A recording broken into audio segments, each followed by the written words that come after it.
하나님께서 저와 여러분들에게 주시는 말씀은 구약 성경 역대상 21장입니다. 전체를 다 읽으면 시간이 많이 가기 때문에 몇 군데만 읽도록 하겠습니다. 21장 1절, 7절, 14절을 읽겠습니다. 세 절만.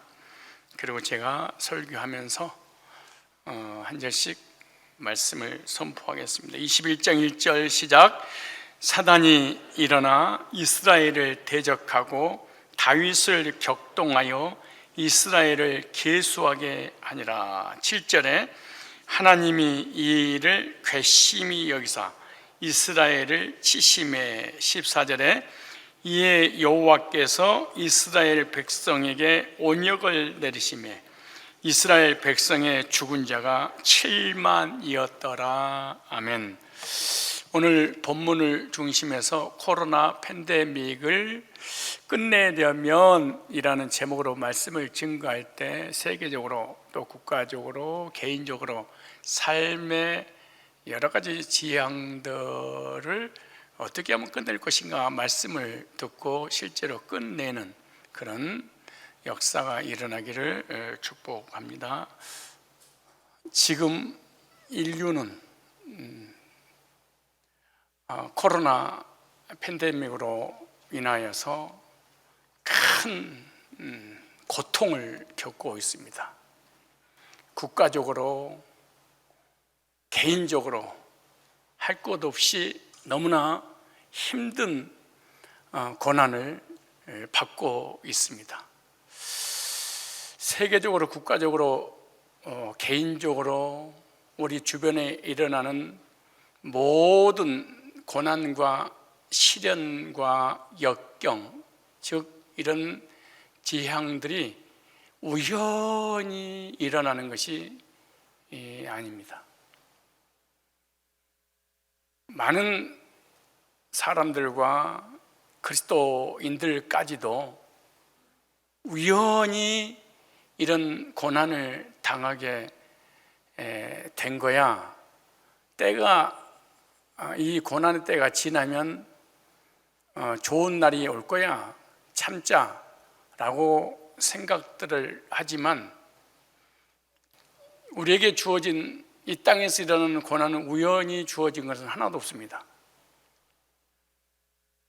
다 원인이 있고 결과가 있는데 그 원인과 결과를 주관하고 계신 분이 창조주 하나님이십니다.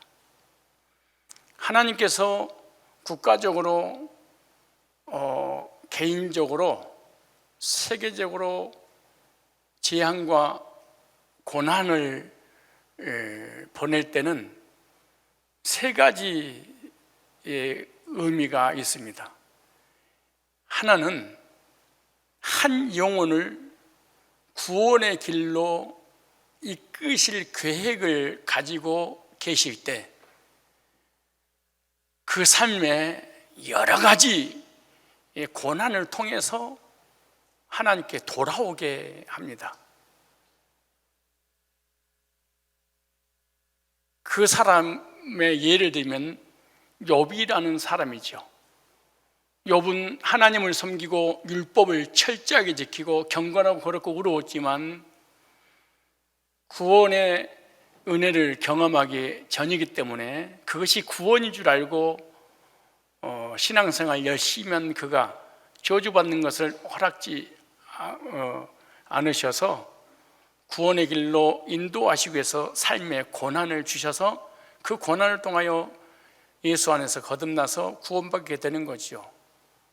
이 욥뿐만 아니라 개개인 한 사람 한 사람 주변에 일어나는 모든 구원받지 않는 사람은 그 사람이 만약 택자라면 구원의 길로 이끄시기 위해서 삶의 고난을 주시는 것입니다. 또 하나는 나는 구원받은 하나님의 백성이 분명한데 왜 이렇게 삶의 고난이 주어집니까? 라고 하는 사람들 중에 그 사람은 하나님께서 훈련을 통해서 쓰시기 위해서 그러신 것입니다. 아무리 탁월한 은사를 가지고 있다 할지라도 훈련을 받지 않으면 쓰임을 받을 수가 없습니다. 은사보다 더 중요한 게 그 은사가 탁월하게 쓰임 받기 위해서는 훈련의 기간이 필요한데, 그 예가 바로 요셉이라는 사람이었습니다. 요셉에게 하나님께서 고난을 주신 것은 구원 안 받아서 주신 것이 아니라 구원 받음으로 말미암아 정치나 경제의 훈련을 통하여 하나님이 세계적으로 쓰시려고 그러신 것이죠. 오늘 우리의 삶에 거듭난 사람에게 오는 것은 잘못도 없는데 고난이 왔다, 그렇게 생각하십시오. 하나님이 작은 고난은 작게 쓰시고 큰 고난은 크게 쓰시려는 하나님의 계획이 있으시는구나, 그리고 훈련에 동참하셔야 될 것입니다. 세 번째, 인간에게 오는 그 고난은 죄 때문에 오는 고난입니다. 죄로 인해서 오는 그 징계인데, 오늘 본문에 나온 다윗이라는 사람입니다. 다윗은 하나님 앞에 영적인 죄를 지을 때도 고난이 왔었고 도덕적인 죄를 지을 때도 고난이 왔습니다. 영적인 죄, 도덕적인 죄를 깨닫고 돌이킬 때 하나님의 재앙과 저주의 손을 거두셨지요. 지금 세계적으로 코로나로 인해서 많은 사람이 죽어가고 있지만, 우리 한국의 코로나가 2019년도에 시작되어서 2년 동안 약 2,000명이 사망을 당했습니다.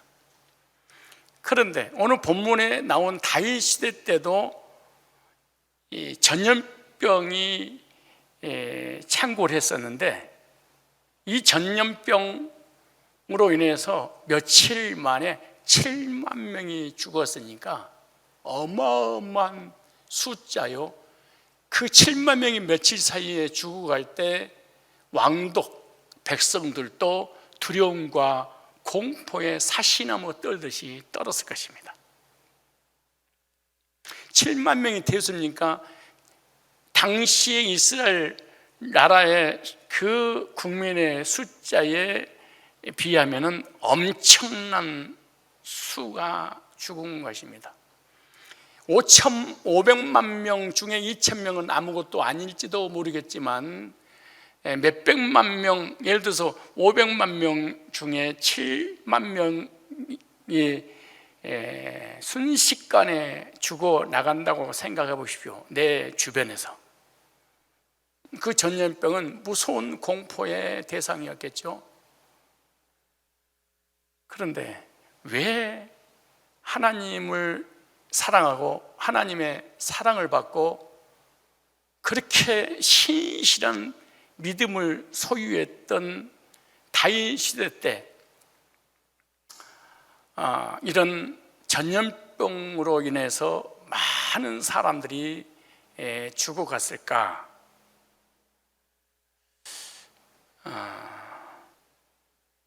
그리고 그 전염병을 어떻게 해결했을까? 전염병으로 죽어갈 수밖에 없었던 그 이유와, 그리고 다윗이 그 전염병을 한순간 순식간에 어떻게 해결했을까? 나에게 주어지는 여러 가지 삶의 고난들이 있는데, 그 고난이 왜 왔으며, 고난이랄 거 있잖아요. 물질의 문제, 경제 문제, 자녀의 문제, 가정의 문제, 사업의 문제, 영적으로, 정신적으로, 육신의 환경에 일어나는 모든 거 우연이 아닙니다.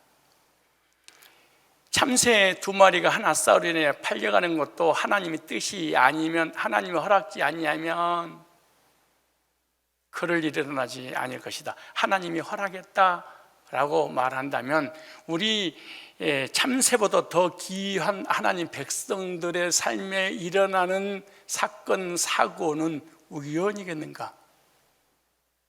그런데 그것을 다윗이 해결을 했는데 오늘 우리들은 무엇 때문에 이런 고난이 왔으며 우리는 어떻게 다윗처럼 순식간에 해결을 받아서 평화를 누릴 수가 있는가? 말씀을 잘 듣고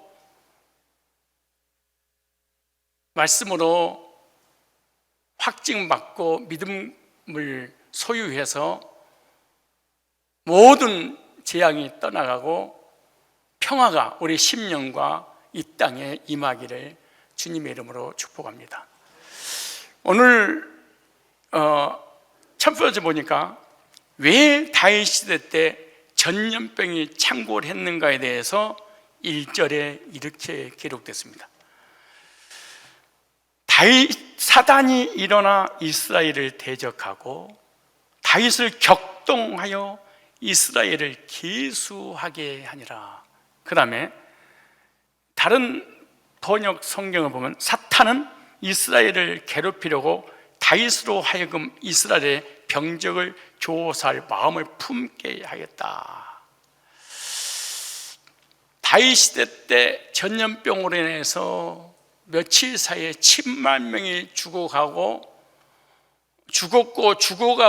있었던 그 이유를 오늘 본문에 보니까 다윗의 인구조사의 범죄 때문이었다 이렇게 말합니다.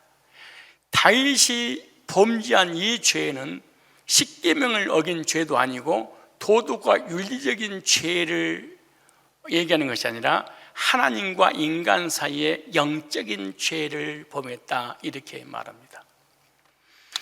영적인 죄가 더 크겠습니까? 아니면 도덕적인 죄가 더 크겠습니까? 상상할 수 없을 정도로 격차가 있을 것입니다. 성경에 보면 하나님께서 인간에게 징계를 내리실 때 전염병을 많이 사용을 했습니다. 국가적으로 개인적으로 죄를 지을 때 그 징계매로 전염병이 창궐하여 그 전염병으로 죽어가는 때가 있었는데 그때가 한 2억 명 이상도 죽었습니다. 시대마다 하나님께서 인류를 심판을 하실 때 전염병으로 심판을 하셨지요. 다윗 시대 때 이 전염병은 지금 코로나 팬데믹보다 더 무서운 전염병이 발생한 것입니다. 성경 말씀에 다윗이 하나님께 범죄함으로 전염병을 내리셔서 징계하셨다 이렇게 말씀하고 있습니다. 오늘 7절에 이렇게 말합니다. 7절에 하나님이 이 일을 인구조사한 것을 괘씸히 여기사 이스라엘 찌심에, 다른 번역에 보면 이렇게 되세요. 다윗이 이 인구조사하는 것을 이 일을 악하게 여기사, 악하다 하나님 보시기에 너무너무 큰 죄악을 범했다. 그걸 일로 인해서 이스라엘 백성들을 지심해. 도덕적인 죄를 지을 때는 한 명을 앗아갔는데 영적인 죄를 지을 때는 7만 명을 앗아갔습니다. 도덕적인 죄를 지을 때는 한 명을 데려갔는데 영적인 죄를 지니까 7만 명, 7만 대 1이었습니다. 우리는 영적인 죄에 대해서는 전혀 무감각합니다.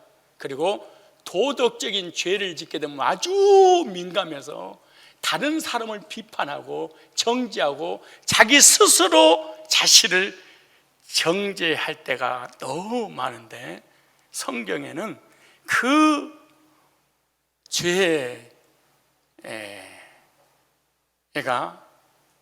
7만 대 1로 차이가 난다 이렇게 말합니다.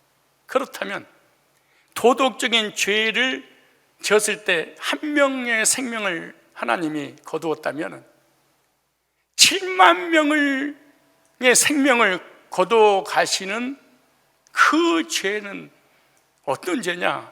바로 인구 조사에 대한 하나님의 명령을 어긴 죄입니다. 사람의 말을, 사람이 만든 도덕과 윤리의 법을 어긴 게 아니라 창조주 하나님의 법을 어긴 겁니다. 이웃집 아저씨하고 싸운 게 아니고 왕하고 임금하고 싸운 것입니다. 개하고 싸운 게 아니고 호랑이하고 싸운 것입니다. 그러면 인구 조사를 하는 데 있어서 하나님의 법을, 하나님의 명령을 어긴 죄가 뭐냐? 출애굽기 30장 12절에 나옵니다. 인구 조사한 것이 잘못된 것이 아니고 인구를 조사할 때는 어떻게 하라고 하나님께서 명령을 내리셨습니다. 근데 인구 조사를 한 게 잘못된 게 아니고 하나님의 명령을 어긴 죄, 선악과를 따먹는 죄. 그러니까 선악과라고 하는 열매를 따먹는 죄가 더 큰 죄가 아니고 먹지 말라고 하신 하나님의 말씀을 어긴 죄가 선악과를 따먹는 죄보다 더 무서운 죄입니다.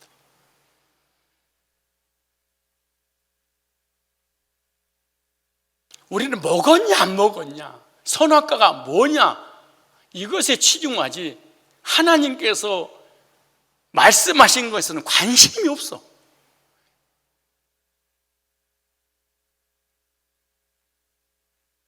자, 출애굽기 30장 12절에 네가 이스라엘 자손의 수요를 조사할 때 조사받은 각 사람은 그들을 계수할 때 자기의 생명의 속전을 여호와께 드리지니, 계수해야지. 당연히 숫자 세야지. 교인들 수 세야지. 나라의 백성의 수를 세야지. 셀 때는 반드시 속전세를 내게 하라. 속전세를 받고 수를 세라. 구약에 하나님께서 이스라엘 백성들에게 법을 주셨는데 이스라엘 백성들의 숫자를 계수하려면 어떻게 되냐? 속전세를 반드시 받고 해라. 그럼 속전세의 의미는 뭐냐? 첫째, 생명의 속전이다. 즉 생명값이다, 이런 뜻입니다. 무슨 값? 생명의 값. 생명을 받은 사람들이, 즉 예수 그리스도의 구속의 생명을 받은 사람의 표로 속전세를 내라. 30장 12절에 그들을 계수할 때 자기의 생명의 속전을 여호와께 드리지니. 요즘 유튜브에 보면 유튜브로 먹고 사는 사람들이 예배 폐지, 교회 폐지, 11조 폐지, 헌금 폐지. 왜 헌금을 폐지되냐? 창조주 하나님이 무슨 돈이 필요하겠냐? 목사가 돈 벌려고 성공하려고 그런 것이지. 11조는 구약이기 때문에 폐지됐다. 여호와께서는 안 받으신다. 못 다 쓰려고 창조주께서, 여기 나오잖아요. 여호와께 드릴지. 그러면 그 돈을 교회에게 안 드리면은, 헌금 안 하면은 너 그 돈 가지고 뭐 하려고? 교회 무너뜨린데 쓰임 받으려고? 너를 위해 쓰시려고? 돈과 물질을 하나님을 위해서 쓰지 않는다면 누구를 위해 쓸 겁니까? 자기 자신을 위해 쓰잖아요. 이거는 세상 사람이지 하나님 백성이 아니죠. 그런데 보세요.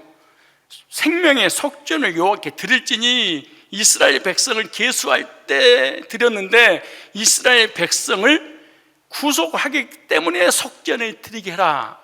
생명의 속전, 즉 나는 구속받은 하나님의 백성입니다. 나는 거듭난 하나님의 자녀입니다. 나는 하나님께 소유된 백성입니다. 나는 천국에 갈 하나님의 사람입니다. 자녀입니다. 이렇게 고백하는 거예요. 그러니까 하나님의 백성이 된 적이 있다. 나는 하나님의 백성입니다. 그 표로 뭐를 드리라? 속전세를 드리라. 대한민국 국민이면 세금을 내야죠. 목사가 됐든 누가 됐든. 대한민국 백성이 아니면 안 되지요.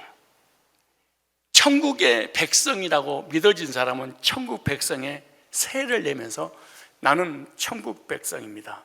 나는 거듭난 사람입니다. 나는 하나님 자녀입니다. 나는 헌금 하나도 안 해도 예배도 안 드려도 나는 하나님 백성인데요, 가짜입니다. 생명의 속전세로 드려라. 그럼 이걸 보면서 하나님 백성인 걸 하나님이 알고 사단도 알고 사람이 알게 될 것이다. 이 행위를 하지 않으면 너는 하나님 백성이 아니야. 네가 하나님 백성이라고 해도 너는 하나님 백성으로 하나님이 안 쳐주고 사단도 안 쳐주고 사람도 쳐주지 않을 거야.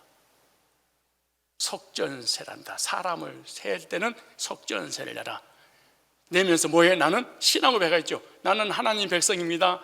거듭났습니다. 예수 피로 값주고 나는 샀습니다. 나는 하나님 소유입니다. 하나님이 나의 생사복을 책임지시는 분이십니다. 이렇게 드려라. 근데 이렇게 안 하고 드렸어. 수를 세는 게 잘못된 게 아니고 수를 셀 때는 하나님의 백성을 확인하고 세라. 본인 스스로가 확인해라.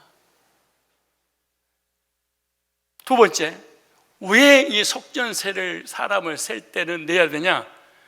온역인 전염병을 없애기 위해서, 너를 위해서 내라고 하는 거야. 나를 위한 게 아니고 너의 병을 사단이 주지 못하고 또 너 역시 삶 속에 오는 저주 받지 않게 하려고. 이라고 하잖아요. 출애굽기 30장 12절에 이는 그것을 계수할 때 그들 중에 질병이 없게 하려 함이라. 첫째는 하나님의 자녀, 두 번째 하나님의 자녀니까 절대로 병이 나를 건들지 못해.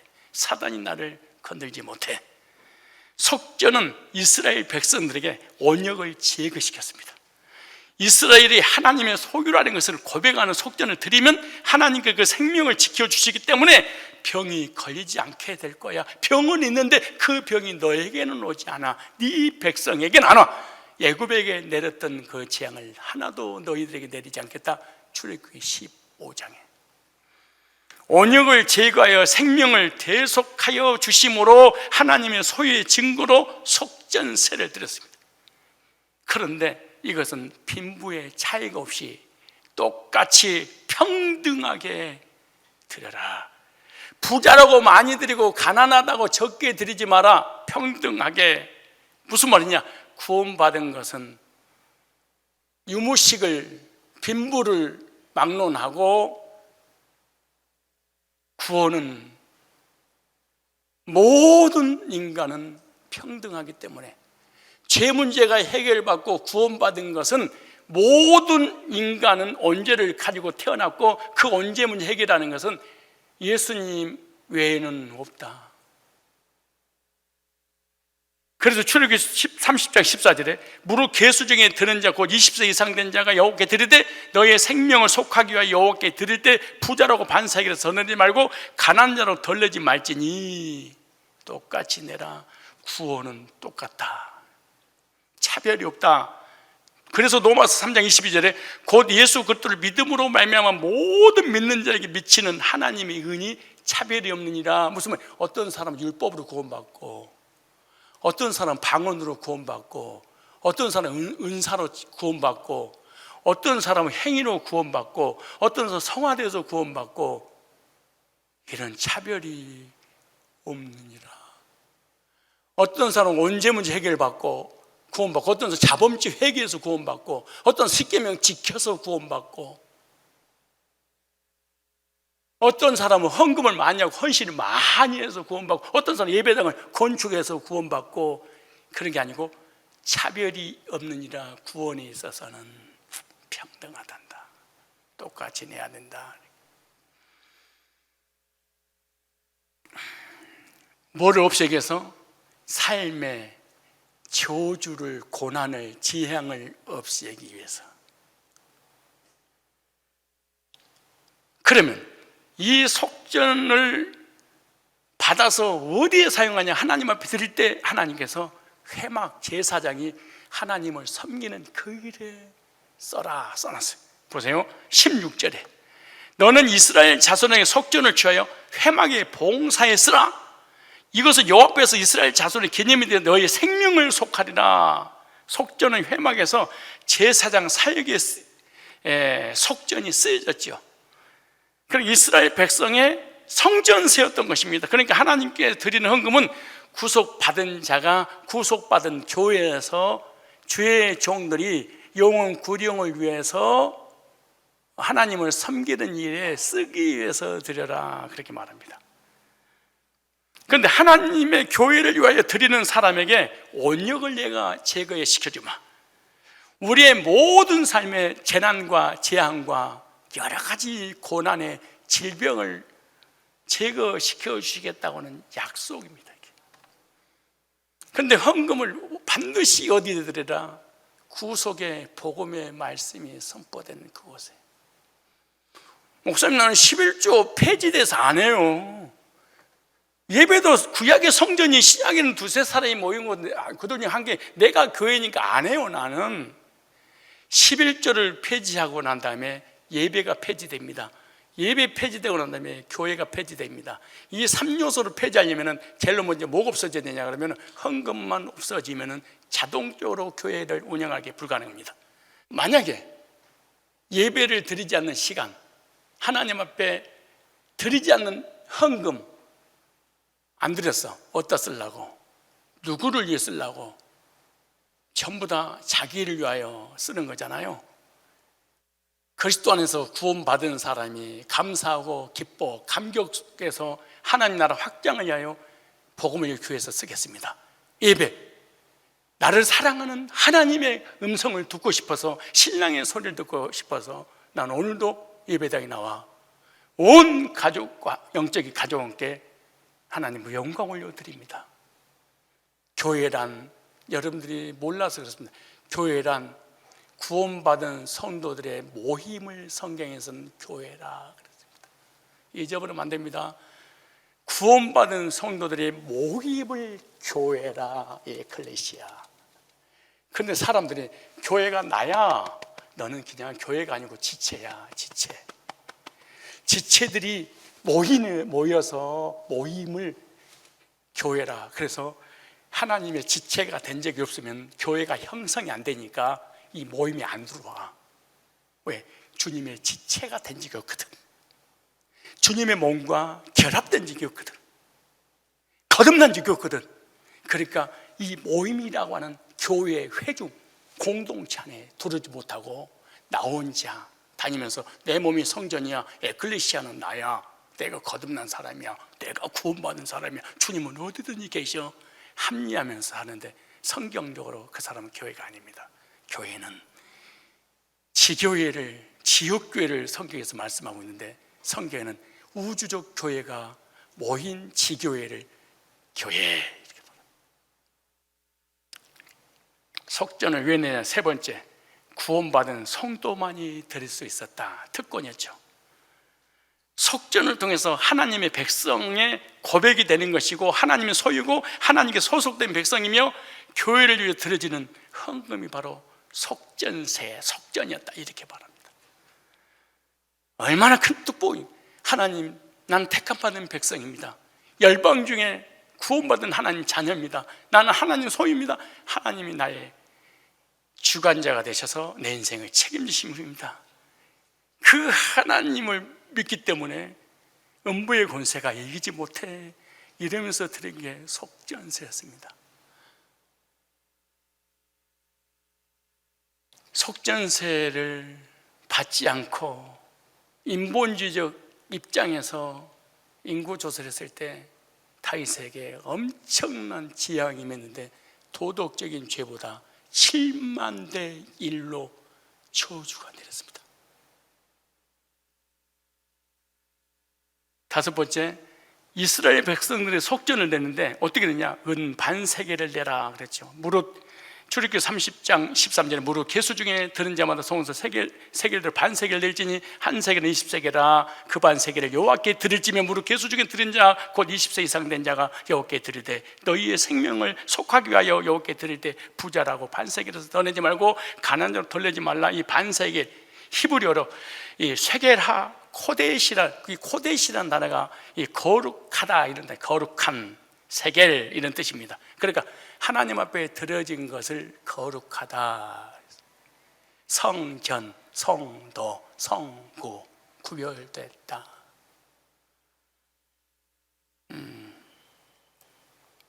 하나님 앞에 드리는 속전세는 구별된 것이다.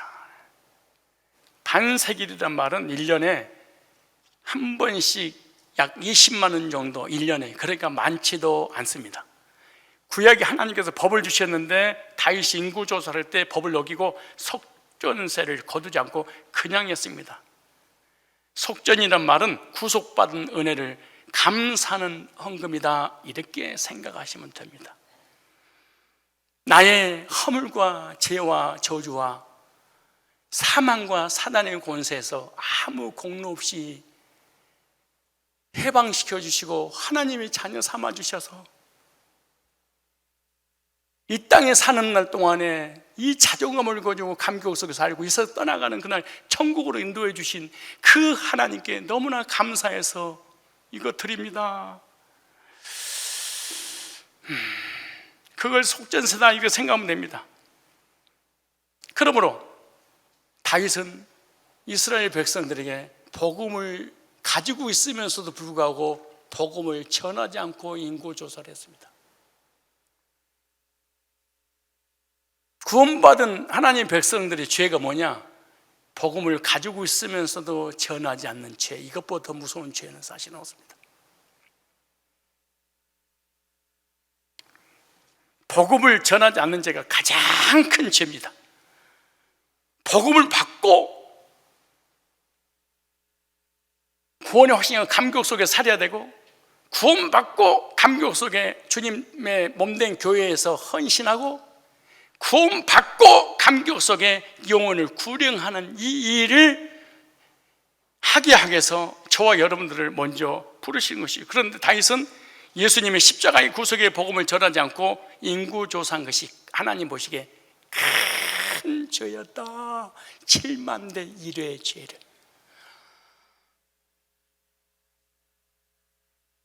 WCC, NCCK, WEA 우리 총회에서 이번에 받아들이냐 안 받아들이냐 양쪽에서 나와서 토론을 했습니다. 금요일 날. 이런 교수들이 나와서 토론을 했어요. 정교다원주의를 받아들일까 안 받아들일 것이냐. 그러니까 찬성하는 사람이 포옹하고 받아들여서 영혼 구력의 차원에서 넓은 마음을 가지고 품어야 되지 않습니까? 양쪽에 1분 동안 시간을 드리겠습니다. 마지막으로 할 말 있습니까? 근데 이 종교다원주의 찬성한 이쪽에서 하는 말이, 저는 종교다원주의가 좋다는 얘기가 아니고 받아들이는데, 받아들인다고 무슨 문제가 되겠습니까?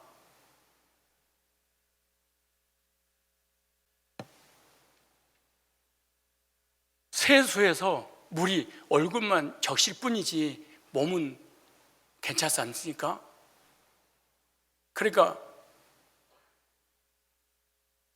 반대파 서철원 교수님이 1분 하라고 하니까 10초 하시더라고. 계속 세수하다 보면은 그 물이 튀겨서 어제 졌습니다. 여기까지입니다. 뜨더라고. 우리 교회 10만 명 할 수 있어요. 여러분 제사 지내세요. 여러분 방언하세요. 율법도 구원입니다. 입신도 구원이고요. 성령 세례고요. 구제도 타종교 다 구원이 있습니다. 인격을 존중하고 종교를 존중하세요. 왜 천한 인간에게 구원 얻을 다른 일이 없다고 하십니까? 이것만 빼면요 인기가 겁니다. 목사 안 해.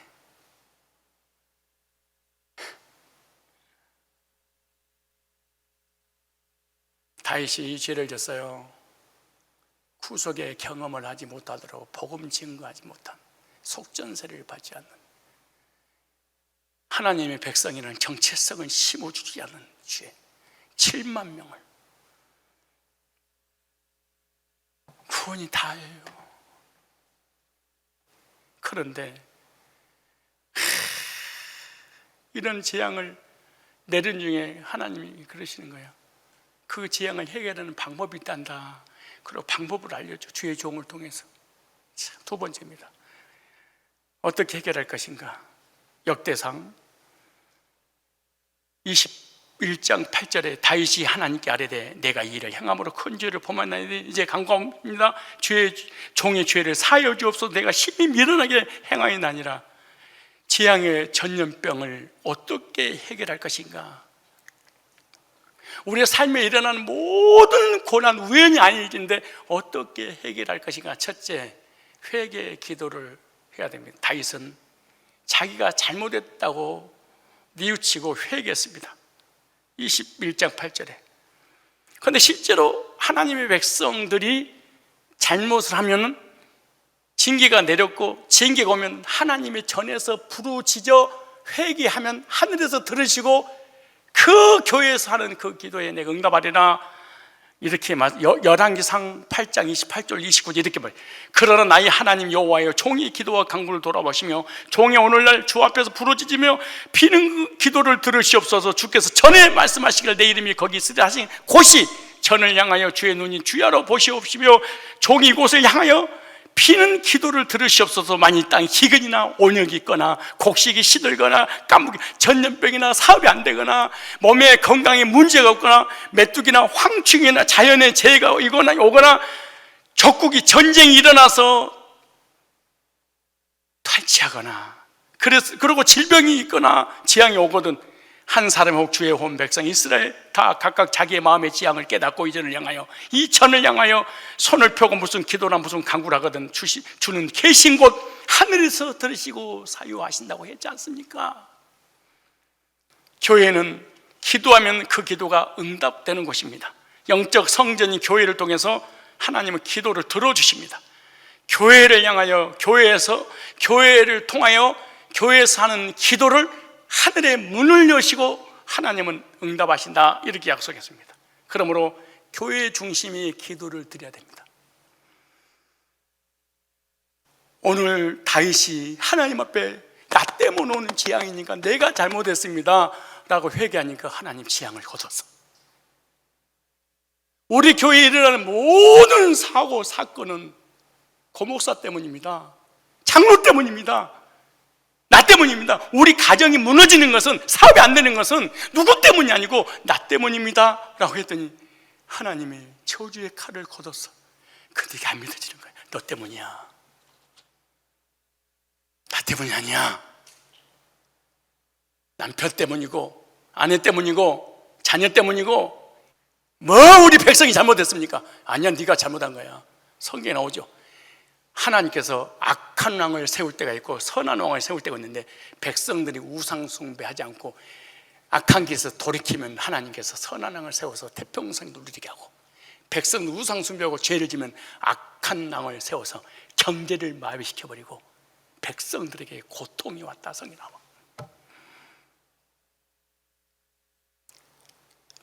전염병이 창궐할 때 성도는 어떤 기도를 드려야 되는가? 내 잘못입니다. 따라합시다. 내 잘못입니다. 이러면 끝입니다.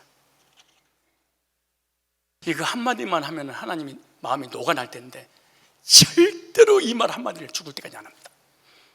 다윗은 깨달았습니다. 백성들의 죄가 아니고 내 죄입니다. 두 번째, 제단을 쌓았습니다. 하나님의 진노로 14절을 보니까 여호와께서 이스라엘 백성 온역을 내리심에 이스라엘 백성이 죽은 죄가 7만이었더라. 그래서요 17절에 다윗이 회개했어요. 하나님 해결한 방법을 주셨어요. 18절에요 여호와의 천사가 갓을 명하여 다윗에게 이르기를, 다윗은 올라가서 여부사라 오르바라 타작마당에서 여호와를 위하여 제단을 쌓으라 하시니라. 그랬어요. 하나님께서 해결해 주셨는데 뭘 쌓아라?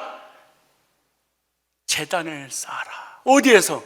오르나라 타작마당에서. 거기는 뭐예요? 모리아산입니다. 이삭을 번제로 드렸던 곳입니다. 그것이 어디예요? 그 후에 예수님께서 2000년 십자가 못 박혀 죽었던 골고다 언덕이었습니다.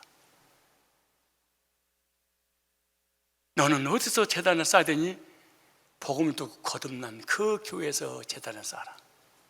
구속의 말씀으로 거듭나서 구속의 말씀이 끊임없이 선포되는 그곳에서 제단을 쌓아라. 율법주의 교회에서, 신비주의 교회에서, 인본주의 교회에서 이런 데서 제단을 쌓지 말고, 기도원에 가서 제단 쌓지 말고 복음이 선포된 그곳에서 제단을 쌓아라. 그럼 어떻게 되는 거예요? 출애굽기 20장 24절 보니까 내게 토단을 쌓고 그 위에 양과 소로 네 번제와 화목제를 드리라. 내가 내 이름을 기념하게 하는 모든 곳에서 네 기마여 복을 주리라. 저주가 끝나니까 복이지요. 교회는 제단이며 성전입니다. 히브리 13장 10절에 율법주의 교회에서 절대로 신비주의 교회에서 제단 쌓지 마라 이래요. 볼까요? 10절에 우리에게는 오직 단 하나의 제단이 있습니다. 이것도 제단이고 저것도 제단이고 이 교회도 제단이고 저 교회도 제단이고 율법주의도 제단이고 신비주의도 제단이고 이런 게 아니고 딱 하나밖에 없습니다. 그리스도께서 희생제물이 되신 십자가는 제단입니다. 복음이 선포되고 복음을 통해 구원받은 그것만이 하나님이 받아주시는 제단이 되는 거지. 그러나 뭐래요? 그러나 유대인의 율법에 매달려서 구원을 찾으려는 사람은 이 제단에서 구원받을 수 없습니다. 율법도 회개도 우리의 노력도 신비도 구원이라고 하는 그 사람은 구원의 역사가 일어나지 않습니다. 구원의 길은 하나입니다. 십자가의 길. 히브리서 13장 11절로 12절 보니까 유대인의 율법 제도에 따르면 대제사장 속죄제물로 죽인 짐승의 피를 가지고 성소에 들어갑니다. 그리고 그 짐승의 몸은 성 밖에서 불태워버립니다. 예수께서 성 밖에서 받으신 고난도 바로 이러한 희생을 뜻합니다. 이 성 밖에서 흘리신 예수의 피가 우리의 죄를 씻어주신 것입니다. 예수님의 보혈이 흐르는 제단이 영적 성전이고 영적 제단입니다. 복음이 선포되고 죄사함이 선포되고 예배가 선포되고 언약이 선포되는 그곳이 아니면 사실은 인간의 모임에 끝나는 것이지 하나님이 그 제사를 절대로 받으시지 않습니다. 그런데 구원받지 못한 사람이 율법주의는 이걸 인정하고 싶지 않아. 아니 나름대로 하나님 믿고 예수 믿으면 다 되는 거지 뭐. 복음이 없으면 안 됩니다. 복음을 듣고 전하는 자신의 구속의 제단이 반드시 있어야 됩니다. 내가 구원받은 곳, 구원의 복음을 선포하는 그곳, 계속 복음을 들어야 될 이곳에. 구약의 성전의 속죄는 재앙을 면하게 하는 사육이었습니다. 민수기 8장 19절 보니까 내가 이스라엘 자손 중에서 내 인을 차여 그들을 아론과 그 아들들의 선물을 주어서 그들로 해막에서 이스라엘 자손을 대신하여 봉사하게 하며 또 이스라엘 자손을 위하여 속죄하게 하였는 이는 이스라엘 자손이 성소에 가까이 할 때 그들 중에 재앙이 없게 하려 하였습니다. 구약에는 양의 피를 가지고 속죄함으로 재앙을 얻게 만들고 신약에는 예수의 피를 통하여 속죄 받음으로 재앙을 없게 하셨습니다. 예수님 피로 죄 사함받고 구원받고 하나님의 자녀가 되면은 재앙이 멈춥니다. 구원의 확신과 감격 속에 복음을 계속해서 듣게 되면 재앙을 주님께서 주시지 않으신다 이렇게 약속하셨습니다. 구속의 은혜를 누리는 그런 여러분의 교회가 반드시 있어야 될 줄 믿습니다. 세 번째, 번제를 드려라. 26절 27절에 다윗이 번제를 드렸어요. 다윗이 거기서 여호와를 위하여 제단을 쌓고 번제를 드렸어요. 다윗은 번제를 드렸는데 제단에 양을 잡아서 완전히 죽여가지고 완전히 불태워 올리는 것은 번제입니다. 번제는 제물을 불살라서 하나님을 올리는 제사인데 이거는 헌신의 제사입니다. 주님이 나를 위해 십자가에 못 박혀 피 흘려 죽으심으로 내가 구원받았으니 이제 나는 나의 것이 아니고 주님의 것입니다. 내 몸 전체를 드린다 이런 의미가 있습니다. 이거 번제입니다. 우리는 어떻게 보면요 단 한 번도 번제를 드려본 적이 없을지 모릅니다. 단 한 번도. 일평생 동안 단 한 번도 번제를 드려보지 못한 장로님들이 걸릴 겁니다. 한 번도. 번제는 하나도 남김없이 다 불태워서 드렸어요? 온전한 헌신이에요. 예수님의 십자가 피로 나를 샀으니 난 내 것이 아니라 주님 겁니다. 다 주님 거예요. 주님 거라고 믿는 사람이 예배도 제대로 못 드리고 11조도 제대로 못하고, 근데 내 것을 다 드려요? 그런 얘기를 하기는.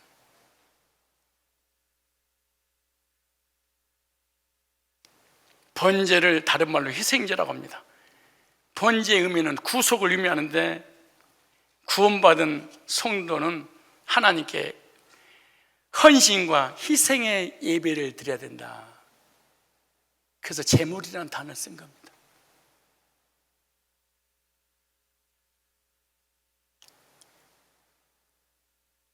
한 번도 헌신을 하고 싶은 것만 하고 시간 있을 때 하고 그러는 것이지, 하나님 전부 다 주님 겁니다 이렇게 하는 사람이 몇 프로나 될까요? 네 번째, 화목제를 드림으로 지향이 끝났습니다.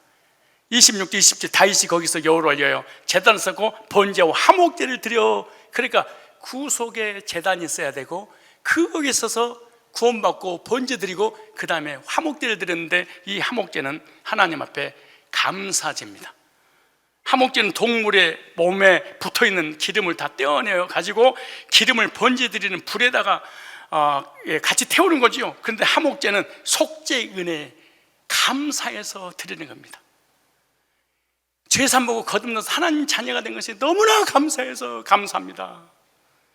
나를 죄와 저주와 사망과 사단의 곳에서 구원하다니요. 이걸 갖다 화목제라.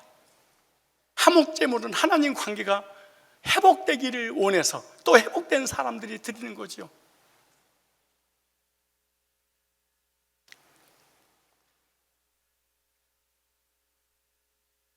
그 결과 하나님께서 진노하셨던 저주의 재앙을 거두셨습니다. 역대하 21장 15절에 하나님이 예루살렘 멸하러 사자를 보내셨더니 사자가 멸하를 할 때 여호와께서 보시고 이 재앙을 내림을 뉘우치사 멸하는 사자에게 이르시되 족하다, 이제는 네 손을. 난 이 말씀 읽다 울었습니다. 사실은 이 말에 가슴이 뭉클한데요, 하나님이 때리고 나니까 너무 안타까워서 족하다, 이제는 네 손을 거두라 하시니 여호와의 사자가 여부사랑 오르는 타냐마다 곁에 섰더라. 22절에 여호와를 위하여 여기서 한탄을 쌓으리니 그리하면 온영이 백성을 그치리라. 여기서 지정된 장소에서 구속의 말씀이 있는 그곳에서 예배의 단을 쌓아라. 21장 26절에 다윗이 거기서 여호와를 위하여 단을 쌓고 번제 화목제를 드려 여호와께 아뢰었더니 여호와께서 하늘에서 번제단 위에 불을 내려 응답하시고, 하나님 받으셨어요? 사자를 명하심에 저가 칼을 집에 꽂았더라.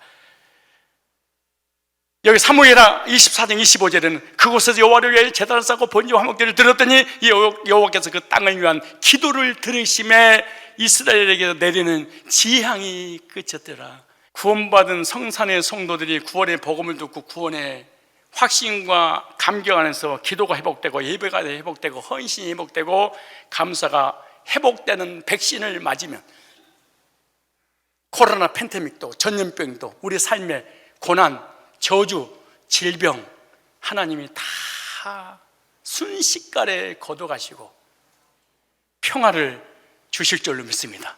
한 사람 다윗의 믿음으로 인하여 이스라엘에 내렸던 지향을 거둬가신 하나님이 오늘 이 시대에 한 사람 누군가가 남편 때문이에요, 아내 때문이에요, 목사 때문이에요, 성도 때문이에요, 정치 때문이에요, 누구 때문이요가 아니라 나 한 사람이 하나님 관계가 회복되면 가정도, 직장도, 사업도, 건강도 한순간에 하나님께서 회복시켜 주실 줄로 믿습니다. 이스라엘에게 내리는 지향이 그쳤는데 여기 너무 은혜스러운 말씀 읽고 마치겠습니다. 그만하면 됐으니.